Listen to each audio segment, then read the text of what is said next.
lahan, cetak sawah. Sekarang stok aman, sekarang tinggal satu langkah lagi, itu pasar kita akan perbaiki. Kalau ini semua sehat, ekosistemnya bagus, insya Allah ke depan ketahanan pangan Indonesia semakin kuat.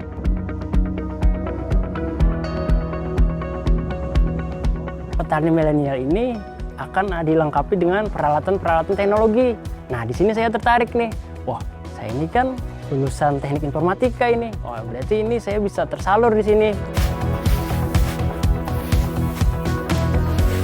Nah, kalau dulu pada saat 2022-2023 itu 3.700 per kintal. Itunya berarti sekarang 6.500. Ini sangat luar biasa.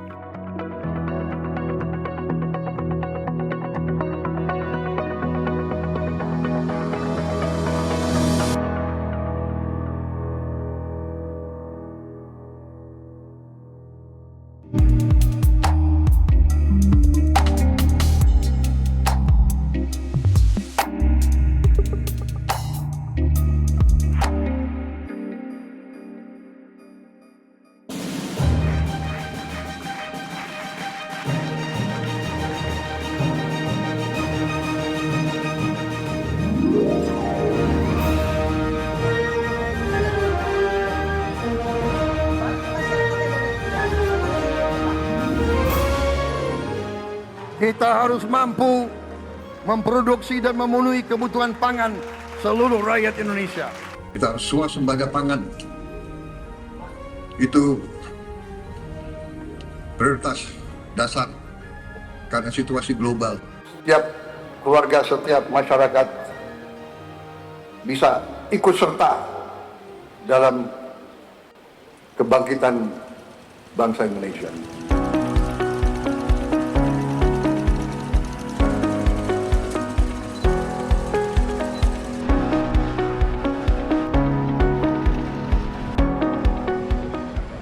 Pangan ini menjadi prioritas Bapak Presiden, gagasan besar Bapak Presiden Republik Indonesia. Ini 10 bulan terakhir sudah dibuktikan apa yang disampaikan Bapak Presiden arahannya kepada kami. Regulasi ada 17 regulasi yang direvisi, diperbaiki. Kemudian sarana produksi diperbaiki, semua diperbaiki, pengadaan diperbaiki. Kita menjaga kesejahteraan petani, alhamdulillah sudah baik. Dulu harga pupuk ini sudah selesai. Kan HPP dulu gabah yang dikeluhkan, pupuk dikeluhkan selesai. Irigasi ini sudah berproses, insya Allah selesai dalam mungkin tahun depan rampung.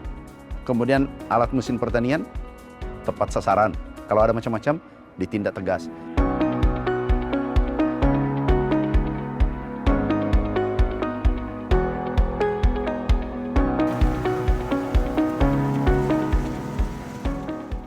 Sekarang stoknya banyak. Terakhir ini, tinggal terakhir satu langkah di pasar. Pasar kita intervensi. Operasi pasar ini terbesar mungkin sepanjang sejarah, 1,3 juta ton. Ini besar banget. Ini tinggal 4 bulan. Kalau 1, itu harusnya 300.000 keluar per bulan. Ini baru 50.000 sudah harga turun. Berarti stok di lapangan banyak. Sampai bulan ini tidak diimpor. Benar nggak? Tahun lalu impor 4 juta ton. 2 tahun lalu impor. Ya kan? 2 tahun kurang lebih 7 juta ton. 80 triliun, 80 triliun dah impor kita. Sekarang tidak ada. 2 tahun berturut tidak ada.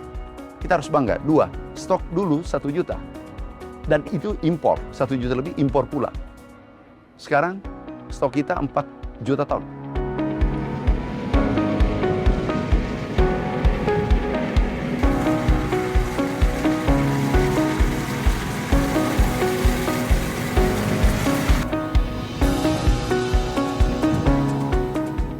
Jadi kita ke depan ingin memperbaiki ekosistem pangan yang sehat. Mulai dari hulu sampai hilir. Cukup dinamis ya kondisi pangan Indonesia. Contoh, minyak goreng, kan ada yang mengatakan nih, kalau produksi tinggi harusnya harga turun. Aku tanya, minyak goreng Indonesia adalah produsen nomor 1 dunia. Mensuplai ke dunia, tapi pernah langka. Dan hari ini pun harga naik. Jadi ada distorsi kan, ada anomali kan. Nah ini yang kita mau beresin dengan membangun ekosistem pangan yang sehat.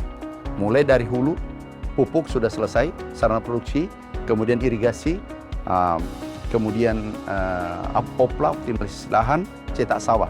Sekarang stok aman, sekarang tinggal satu langkah lagi, itu pasar kita akan perbaiki.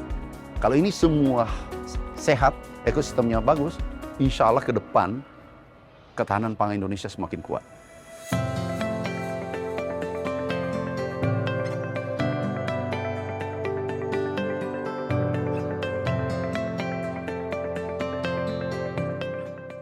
Yang pertama adalah swasembada. Alhamdulillah, insya Allah mudah-mudahan tidak ada gangguan 4 bulan ke depan tercapai. Dari target 4 tahun, 1 tahun. Yang kedua adalah NTP kesejahteraan petani naik. Itu kata BPS 122. Target Menteri Keuangan pemerintah ke saya itu 110. Tapi kita capai 122%. Kemudian yang ketiga, pertumbuhan ekonomi tertinggi. Kalau desa kuat, kabupaten kuat. Kabupaten kuat, provinsi kuat. Provinsi kuat, Indonesia kuat. Jadi kita harus perkuat pangan di desa. Kalau desanya selesai, seluruh desa selesai, berarti kecamatan selesai kan? Kalau kecamatan selesai, kabupaten, kabupaten Indonesia. Provinsi, provinsi Indonesia. Jadi kita mulai dari sana.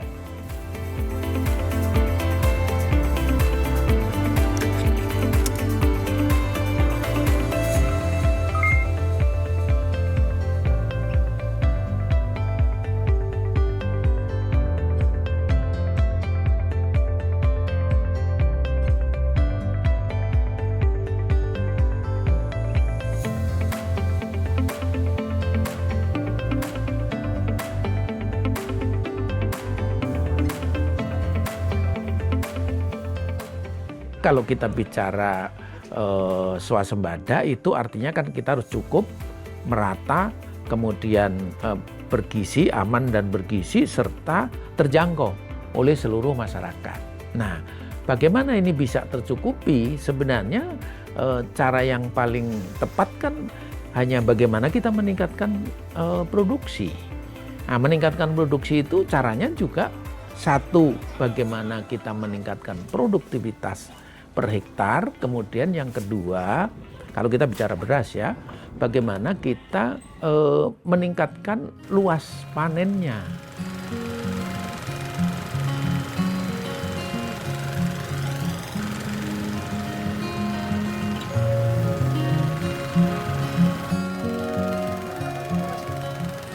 Satu lagi meningkatkan luas panen yaitu meningkatkan indeks pertanaman.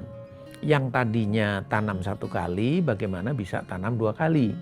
Yang 2 kali mungkin bisa menjadi 3 kali untuk daerah-daerah tertentu. Tentunya ini diperlukan infrastruktur, yaitu bendungan, kemudian embung, pompanisasi dan sebagainya. Ini sebenarnya sudah on track.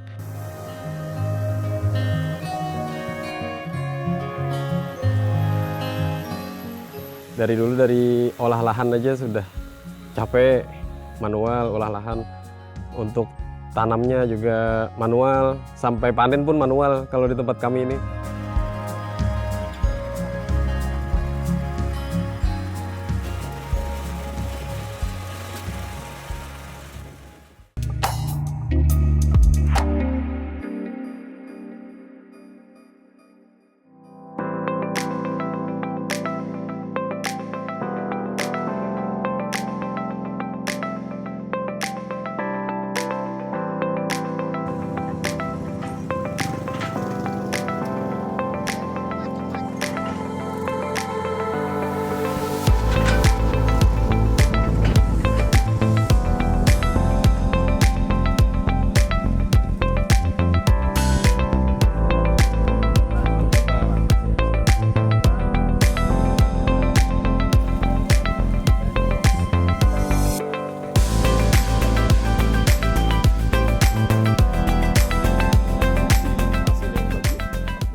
Tanah laut ini memiliki luas wilayah 363.000 hektar. Dari 363.000 hektar, wilayah tanah laut ini terdiri dari 264.100 itu adalah wilayah perkebunan dan pertanian. Artinya 72% dari wilayah tanah laut itu adalah wilayah perkebunan dan pertanian. Kami di pemerintah sini mendapat bagian pertama di tahun 2025 ini lebih kurang 4.100 hektar untuk cetak sawah rakyat. Terrealisasi saat ini baru 3.800 hektar untuk CSR yang sedang pelaksanaan proses cetak sawah tersebut dan ada proses penanaman.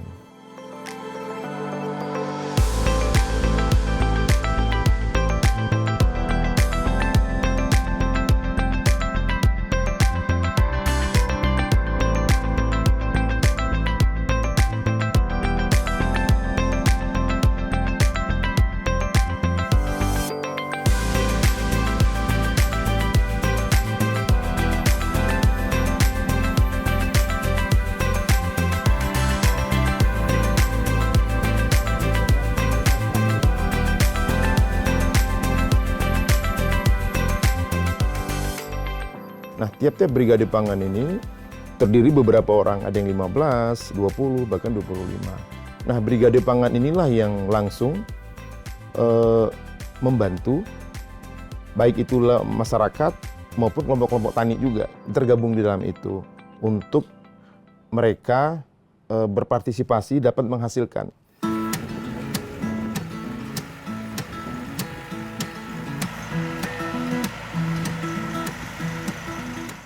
Perkenalkan, nama saya Husni Mubarak, biasa dipanggil kawan-kawan Barak. Saya anggota Brigade Pangan Desa Ujung. Ya, kalau di Tanah Laut ini mungkin lebih luas ya, cuma saya spesifik lebih kecil di desa ya, Desa Ujung, desa tempat saya. Itu banyak lahan yang belum diolah atau lahan tidur istilahnya. Terus saya bertanya sama orang-orang tua, Pak, lahannya kenapa nggak dipakai? Katanya di situ sering banjir, terus airnya asam. Gitu.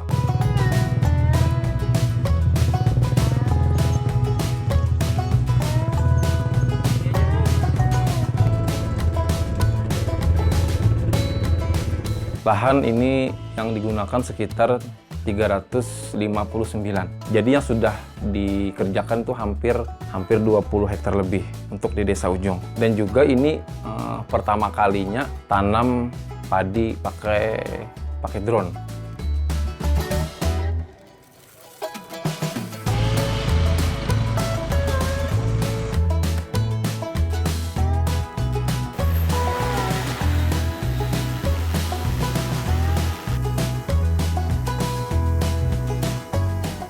Dari dulu dari olah lahan aja sudah capek, manual olah lahan. Untuk tanamnya juga manual, sampai panen pun manual. Kalau di tempat kami ini kita pakai biasanya kalau nggak pakai arit, pakai apa itu, ranggaman itu.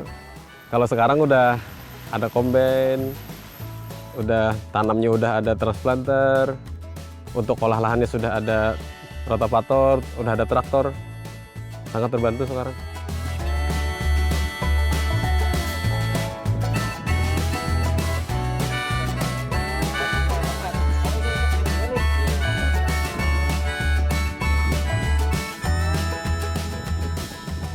Petani milenial ini akan dilengkapi dengan peralatan-peralatan teknologi.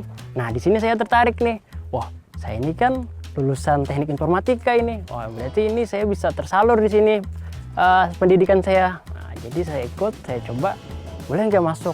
Coba aja dulu. Nah, saya sangat tertarik dengan kecanggihan ini karena kan saya sebagai kaum milenial sering buka handphone, lihat di internet, di luar sana kok canggih.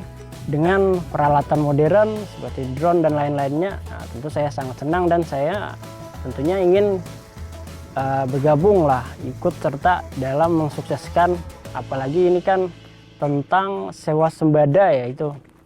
Nah, saya juga ingin ikut serta dalam itu.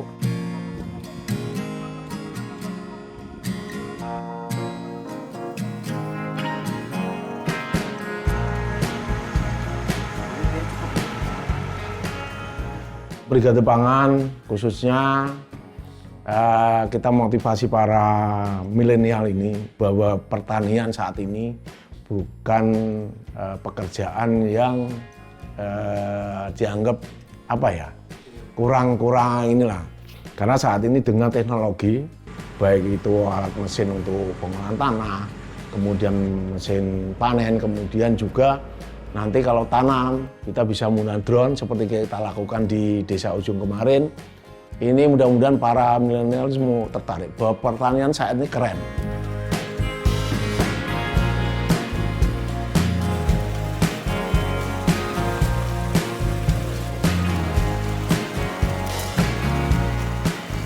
Kalau manfaat buat diri sendiri tentunya ilmu saya bertambah, yang mana saya dulu nggak tahu soal drone, sekarang saya tahu soal drone. Yang mana dulunya saya taunya menanam benih manual gitu kan, dilempar-lempar. Sekarang nggak perlu jalan-jalan lagi, tinggal duduk manis saja. Nah ini mungkin adalah kemajuan teknologi yang luar biasa yang masuk ke desa kami. Ini CSR harus sukses. Dan Tanah Laut ini dengan menambah nanti CSR ini menambah luas baku sawah. Ini bukan sekedar nanti juga meningkatkan produksi untuk swasembada pangan, juga nanti meningkatkan pendapatan petani dan akan menggerakkan perekonomian masyarakat, khususnya perekonomian di pedesaan.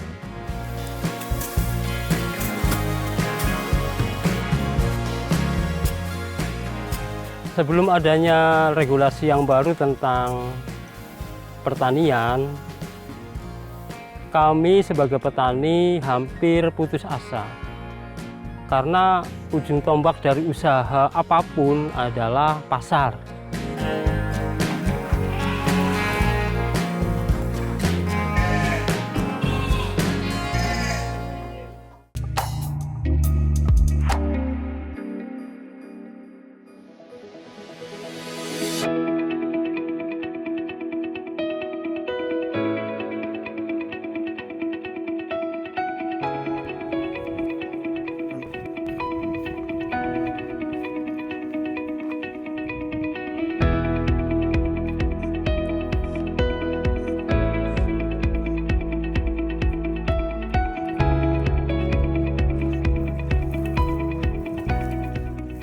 Nama saya Rojai dari Desa Tegal Karang, Kecamatan Palimanan, Kabupaten Cirebon, Jawa Barat.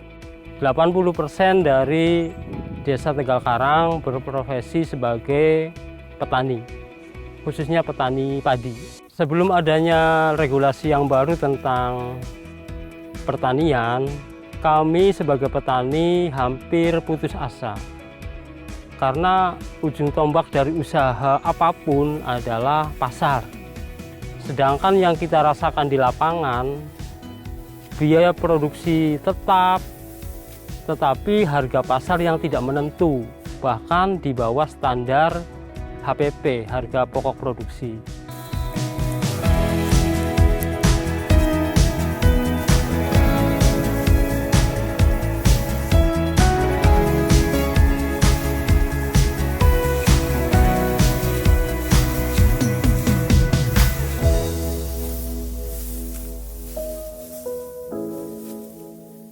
Pak Prabowo, Bapak Presiden menetapkan HPP 6.500, kemudian Bulog juga mengadakan sergap. Ini adalah bukti real bahwa betul-betul mau mengetaskan para petani. Dengan adanya Bulog, kita tidak pusing-pusing memikirkan mau jemur di mana, mau jual berapa.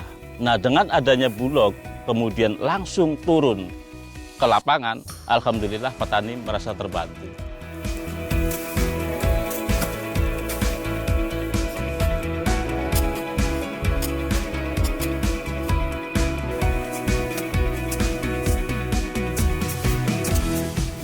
Kalau sebelum harga 6.500, kan waktu itu juga penyerapan kita masih dalam bentuk GKG dan beras.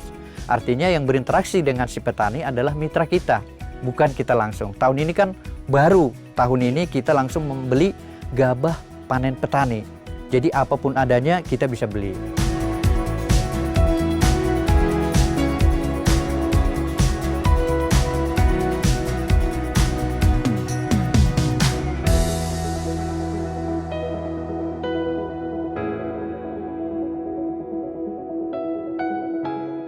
Karena kenaikan dari harga. Dampaknya kami merawat lahan pertanian pun nambah semangat. Dan dampaknya produktivitas dari hasil padinya juga meningkat. Karena keseriusan kami untuk menggarap lahan dengan kepastian harga. Dulu standar itu 5-6 ton per hektar. Sekarang teman-teman ada yang nyampe 8 sampai 8,5 ton per hektar.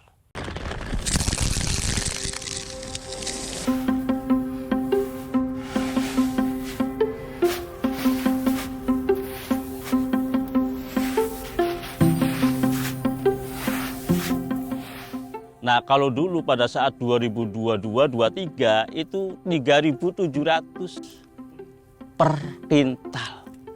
Itunya berarti sekarang 6.500.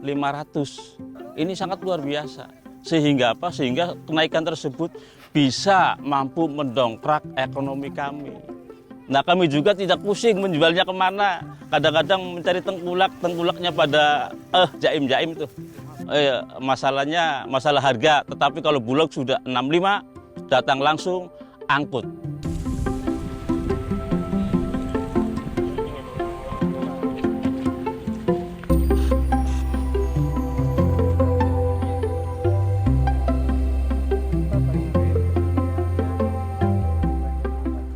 Tim jemput gabah inilah yang akan membeli gabah petani secara langsung.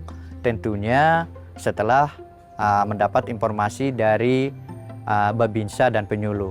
Baru kemudian selanjutnya turun tim jemput gabah kita untuk membeli gabah petani.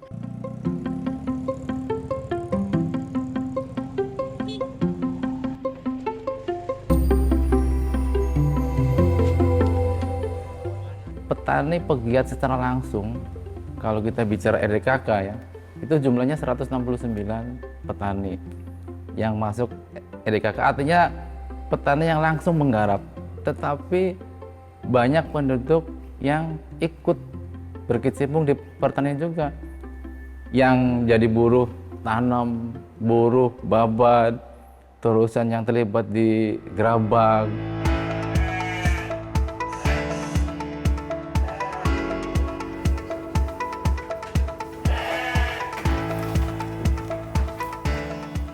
Jadi pendapatan saya dulu yang 1 hektar itu standarnya 6 ton.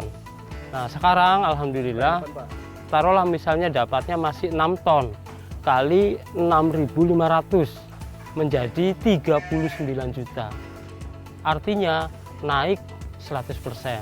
Dari hasil penjualan padi saya beli ternak, sapi dan domba, dan harapannya dan sudah saya laksanakan mengolah limbah ternaknya untuk mensubsidi atau untuk menambahkan pupuk ke lahan pertanian garapan saya.